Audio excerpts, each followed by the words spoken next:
po ba kayo magpakulong? Oo, papakulong ako. Papakulong ka. Tatawag po tayo ng pulis po ngayon. Bukas kaya. Ako, siguro, umiral siguro yung kadimonyo ng aking kamay, gumalaw. Mat nga si Bautista dahil hindi siya nasugatan ng atakihin ni Valentino. Kita nyo yung CCTV, talaga tinagayo, no? Malakas po yung guardian angel ko sa likod. Nakita ko, ginanon mo sa tumama yun. Di baliktad yung baliktad.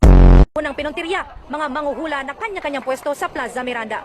Bukod kasi sa hindi raw nasusunod ang physical distancing, doon na rin daw sila natutulog sa Plaza Miranda.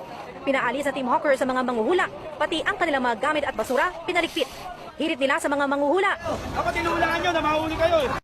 Di nyo po na itatanong, kami po, hindi lang po kami entertainer talaga. Totoo yan? Doon sa Cebu po, isa po akong abogado doon. Ikaw abogado ka? O, abogado po Maraming ako. lawyer dito. O, abogado ako. Abogado ka? Lahat ng mga kliyente ko po, pinapangakuan ko po. Paano? Na kapag sila talo, tapos ako yung abogado, magpapakulong ako. Yun. Oh, kanina may tumawag, isang kliyente ko doon sa Cebu. Oh. Oh, pero ibinigay ko sa ibang abogado. Bakit?